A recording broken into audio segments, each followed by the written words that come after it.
கோடை விடுமுறைக்கு வாழ்த்த வந்திருக்கின்ற நண்பர்களே, தலைமையேற்றிருக்கின்ற திரு வாலி அவர்களே, எங்கள் எல்லாருக்கும் என்னோட வணக்கம். ஐயா வாலிக்கு மட்டும் என்னுடைய 2வது வணக்கத்தையும் நான் சொல்ல விருப்பப்படுறேன். ஏன்னா என்னுடைய அதாவது அவருடைய படைப்புகளுக்கு மட்டும் இல்லாமல் அவர் மேலே இதுவரைக்கும் நான் ஒரு திரைப்பட பாடலாசிரியராக இல்லை இலக்கிய கர்த்தாவ படைப்பாளியாக அவர் மேலே ஒரு பெரிய மரியாதை இருந்தது. ஒரு மரியாதை, ஒரு வணக்கம். ஆனால் ஒரு 3-4 மாதத்துக்கு முன்னாடி ஒரு கவிதை எழுதியிருந்தார். பிரபாகரனோட தாய்க்கு அஞ்சலி செலுத்துகிற ஒரு கவிதை இருந்தார். தமிழ்நாட்டில் வாயை திறக்க பயந்துகிட்டு இருந்த ஒரு காலகட்டத்தில் எங்கள் இதயங்கள்லேருந்து ரத்தம் வர மாதிரி தமிழ் இனத்துக்கு ஒரு அங்கீகாரமாக ஒரு கவிதை எழுந்தார்.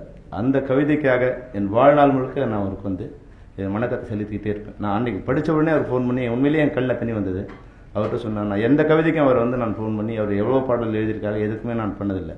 ஆனால் அந்த பாடலை படித்த உடனே எனக்கு தோணுச்சு அவருக்கு வாழ்த்து சொல்லலை, எங்களுடைய சந்தோஷத்தை பகிர்ந்துன்னு தோணுச்சு. அதனால் உங்களுக்கு இப்பவும் அந்த கவிதைக்காக என்னுடைய நன்றியை தெரிவிச்சுக்கிறேன்.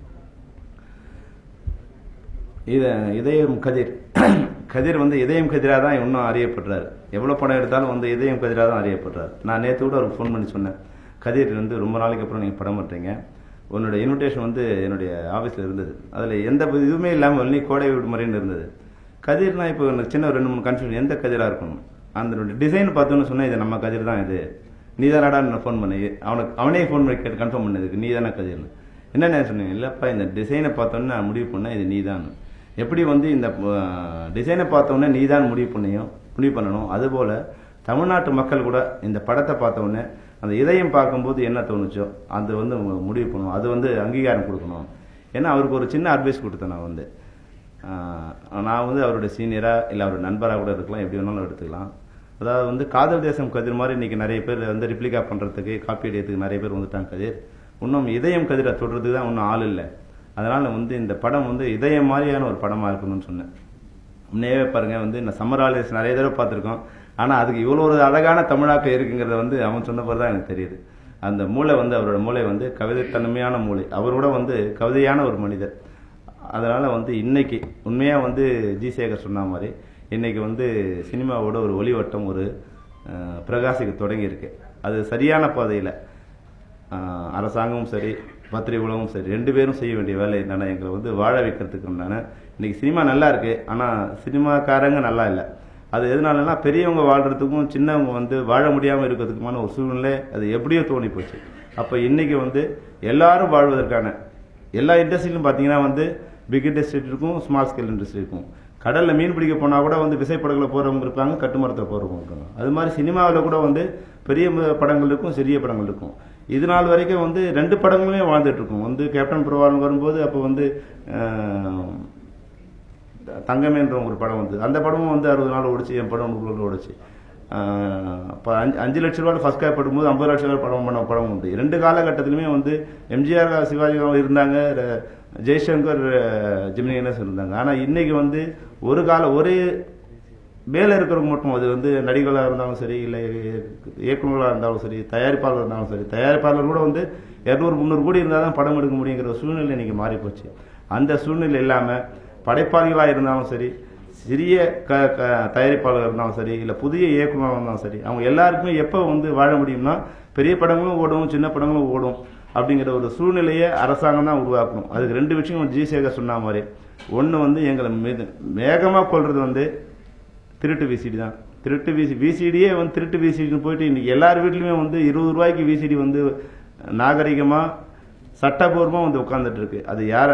அது தடுக்கப்பட்டால்தான் எங்களுடைய 50% வாழ்வு வெளிச்சமாகும். இன்னொன்று எங்கள் வாழ்க்கையே படம் வர்றதுக்கு முன்னாடியே அதில் இருக்க எல்லா பகுதியிலுமே மக்களுக்கு இலவசமாக போய் சேர்ந்துருது. அது இல்லாமல் எல்லாராலையும் எங்களுடைய பணம் இன்வெஸ்ட் பண்ணப்படுது. அந்த இன்வெஸ்ட்மெண்ட் பண்ணவங்களுக்கு பணம் திரும்பி வர மாதிரி ஒரு வழி இந்த திரைப்பட துறையில் வகுக்கப்பட்டு அது கடைபிடிக்கப்பட்டால் தான் சினிமா துறை வாழும். அதுக்கான முதலடியை இந்த படம் எடுத்து வைக்கட்டும்.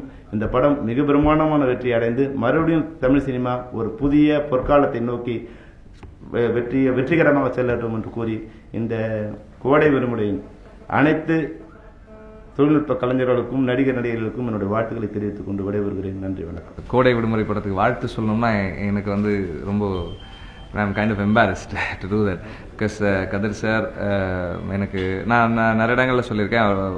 பாலமேந்திரா சார் வந்து ஒரு ஃபாதர் ஃபிகர்னால் அவர் எனக்கு ஒரு எல்டர் பிரதர் ஃபிகர். ஸோ எல்லா இதுலேயுமே இருப்பார். மிஸ்கின் சொன்ன மாதிரி no shortcuts working with him. ரொம்ப கஷ்டமாக இருக்கும். Really tough to work with as an assistant director. But அதுதான் வந்து எங்கள் எல்லாருக்குமே வந்து ஹெல்ப்ஃபுல்லாக இருந்திருக்கு நிறைய விஷயங்கள் பண்ணுறதுக்கு. அண்டு கதிர் சார்கிட்ட என்ன சொல்லணும்னா, நாங்கள் எல்லோரும் வந்து ரொம்ப நாளாக வந்து வெயிட் பண்ணிட்டோம் உங்களோட சாங் பிக்சரைசேஷன் பார்க்குறதுக்கு, உங்களோட விஷுவல் பியூட்டி அண்ட் கிராண்டியர் பார்க்குறதுக்கு நாங்கள் எல்லாம் ரொம்ப வெயிட் பண்ணியிருக்கோம். இந்த படத்தை எவ்வளோ சீக்கிரமாக முடியுமோ அவ்வளோ சீக்கிரமாக முடிச்சு எங்கள் எல்லாருக்கும் அந்த ட்ரீட் கொடுங்க சார். தேங்க்யூ. அரங்கத்தில் அமர்க்கும் அனைவருக்கும் இறைவன் புறத்திலிருந்து சாந்தியும் சமாதானம் உண்டாகட்டும். கதிர் சார் நீண்ட நாளுக்கு பிறகு ஆரம்பிக்கக்கூடிய இந்த கோடை விடுமுறை திரைப்படம் ஒரு மிகப்பெரிய வெற்றி படமாக அமைய எல்லாம் உள்ள இறைவனை இதயபூர்வமாக வேண்டி அமர்கிறேன். நன்றி. வணக்கம். கதிர் சாரை வந்து எனக்கு அவர் படம் பண்ணுறதுக்கு முன்னாடிலேருந்தே தெரியும். ஒரு டீம் காலேஜ் ஆஃப் ஆர்ட்ஸ்லேருந்து கிளம்பி சினிமாவுக்குள்ளே வந்தாங்க. அவங்க வந்த காலகட்டம் வந்து சினிமாவில் வந்து ஒரு மிக முக்கியமான காலகட்டமாக எனக்கு தெரியும். ஏன்னா அவங்களுடைய ஃப்ரேமிங், கம்போசிஷன், கலர் சென்ஸ் எல்லாமே வந்து டோட்டலாக அதில் மிகப்பெரிய முத்திரை பச்சவர் கதிர் சார். அப்புறம் கதிர் சார்னு உடனே ஒரு சாப்பிட்டா சொன்ன மாதிரி பூ கொடுக்குறாரு, அது மாதிரி காதல் கதைகளை ஹேண்டில் பண்ணுறான்னு சொல்லிட்டு ஒரு கருத்து இருக்குது. அவர் இந்த காதல் தேசன்ற படத்தை வந்து நான் குறிப்பிட்டு சொல்ல நினைக்கிறேன்னா, இந்த காதல் தேச படத்தை ஒன்று திருப்பி எடுத்து பார்த்தோம்னா தெரியும். அதோட கிளைமேக்ஸ் வந்து ஒரு அது ரொம்ப சர்வதேச அளவில் மிகப்பெரிய சர்ச்சையை உண்டாக்கின்னு இருக்கிற, இன்னி வரைக்கும் விவாதத்தை உண்டாக்கின்னு இருக்கிற ஒரு ஃப்ராய்டு தியரி, ஒரு சைக்கோ அனலிசிஸ். அது அவ்வளோ பெரிய விஷயத்தை வந்து அந்த படத்தில் ரொம்ப சிம்பிளாக ஹேண்டில் பண்ணிட்டு போயிட்டு இருந்தார். அதை அந்த கிளைமேக்ஸ் வந்து இப்போ சொன்னால் கிட்டத்தட்ட ஒரு புத்தகமே எழுதுகிற அளவுக்கு ஒரு பெரிய மேட்ரு. எனக்கு கதிர் சாரை பொறுத்த வரைக்கும் அந்த படம் தான் எனக்கு வந்து ரொம்ப பெரிய முக்கியமாக. அந்த கிளைமேக்ஸ் வந்து அதில் அவர் வந்து வெறும் காதலை வந்து மேம்போக்காக பார்த்துட்டு இருக்கிற ஒரு தாண்டி ரொம்ப சைக்கோ அனலைசேஷனோட பார்க்குறவர் அப்படின்ற புரிதல் வந்து எனக்கு அந்த காதலேசம் படத்தில் தான் இருந்தது. அதனால் அவர் சாதாரணமான மனிதர் இல்லை.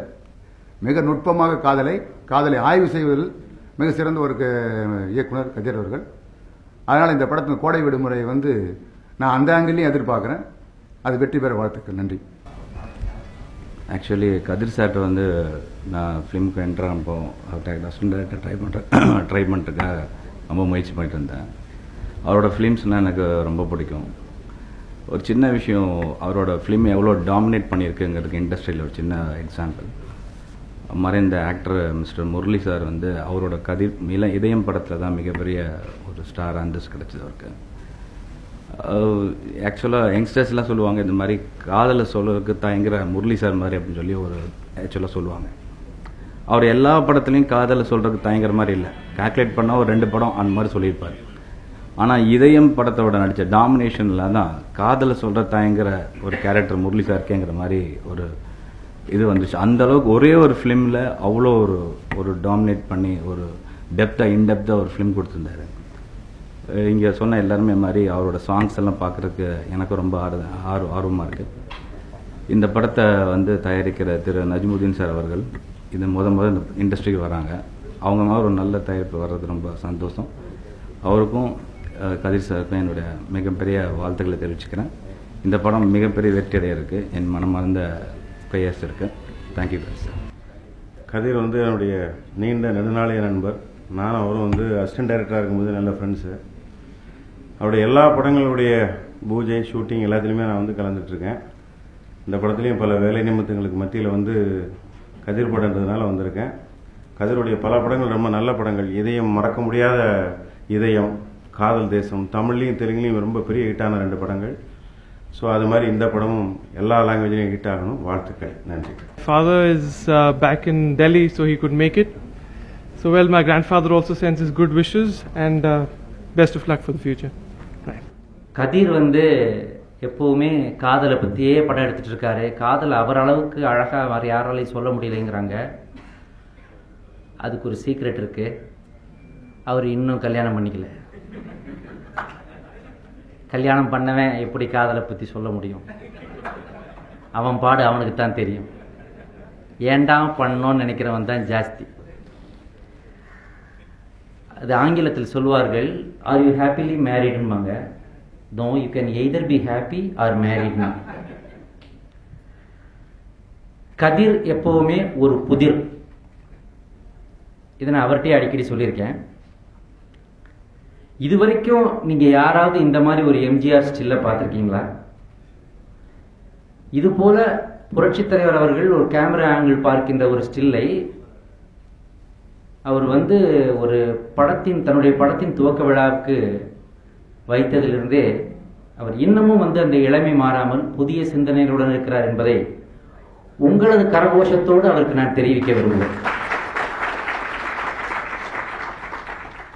ரொம்ப நேரமா நீங்க கையே தட்டாம உட்கார்ந்துருந்தீங்க. நல்ல கருத்துக்கள்லாம் நண்பர்கள் சொன்னாங்க, அதனால உங்களை தட்ட வைக்கலாம்ட்டு சொன்னேன். கதிர் நைட்டு தூங்குறது இல்லைன்னாரு. ஏஆர் ரஹ்மான் ஃப்ரெண்டா இருக்கிற யாராவது நைட்டு தூங்கியிருக்காங்களா? அவர் தான் அந்த நைட்டு தூங்காம ஒர்க் பண்ற அந்த ஒரு சிஸ்டத்தையே கொண்டு வந்தாரு. ஸோ அவர் கூடவே இருந்ததுனால கதிருக்கும் அது தொற்றி கொண்டிருக்கும். ஆனால் கதிர்கிட்ட எனக்கு பிடிக்காத விஷயம் அவருடைய பலவீனம். அவருடைய பலவீனம் உணர்வுகளுக்கு அதிக மதிப்பளிப்பு. ஆனால் நல்ல கலைஞனுக்கு அது முக்கியம். உணர்வுகளுக்கும் பாசத்திற்கும் உறவுகளுக்கும் நட்புக்கும் அதிக மரியாதை கொடுத்து அது தன்னுடைய வேலையே கூட பாதிக்கின்ற அளவுக்கு சென்றாலும் அதை பற்றி கவலைப்பட மாட்டார். அவர் நண்பர்களுக்காக, உறவுகளுக்காக, பாசத்துக்காக உயிரை கொடுக்கக்கூடிய ஒரு அற்புதமான இரத்தமும் சதையும் நரம்பும் இணைந்த ஒரு மனித வடிவம். அதுதான் கதிர். அதனால அவருடைய இழப்புகளையும் சந்தித்திருக்கிறார் நிறைய. அவருடைய பலம் என்னன்னா, வாலிப கவிஞர் வாலி அவர்கள் அவருடைய மிகப்பெரிய பலம். அதே போல் இசைப்புயல் ஏஆர் ரஹ்மான் அவருடைய இன்னொரு மிகப்பெரிய பலம். ஹீரோ முறையை தவிர எல்லாருமே நார்த் இந்தியாவிலிருந்து தான் வருவாங்க. முரளி கையில் புக்கு கொடுத்தாரு, அவருடைய ஹீரோக்கள் கையில் குணால் கையில் புக்கு கொடுத்தாரு, ரிச்சர்ட் கையில் புக்கு கொடுத்தாரு. கையில் புக்கை வச்சுக்கிட்டு காதலை சொல்றதுக்கு பின்னாடியே அலைகிற ஒரு கேரக்டரை முதல்ல தமிழ் திரையுலகத்துக்கு அறிமுகப்படுத்துறதே கதிர் தான். ஆனால் ஒவ்வொரு ஹீரோ கையிலும் அவர் புக்கு கொடுக்கும் பொழுது அவர் தமிழ் திரையுலகத்துக்கு மிகப்பெரிய ஹிட்டும் கொடுத்தார். காதலுக்கு இன்னொரு பரிமாணத்தை காட்டினார், ஒரு மெல்லிய காதலை. இன்னைக்கு பார்த்தீங்கன்னா அவர் ஒரு பூஜையை கூட ஒரு கிளாஸாக நடத்துறாரு. ஒவ்வொருத்தரையும் பெயர் சொல்லி கூப்பிட்டு அவர் இருக்காங்களான்னு பார்த்துக்கிறாரு. இன்னைக்கு டில்லி தமிழ்ச்சங்கத்தினுடைய ஜெனரல் செக்ரட்டரி பெருமாள் அவர்கள் இங்கே வந்திருக்கிறார். டில்லியிலிருந்து கிளம்பி ஒருத்தர் வந்திருக்காருன்னா அதுதான் கதிர் அவர்கள் தன்னுடைய நட்பு மேல் வைத்திருக்கின்ற அந்த அஸ்திவாரம் ரொம்ப ஸ்ட்ராங். அது அவருக்காக நண்பர்கள் எதையும் செய்வார்கள். ஒரு கேப்புக்கு அப்புறம் வந்திருக்கிறார்.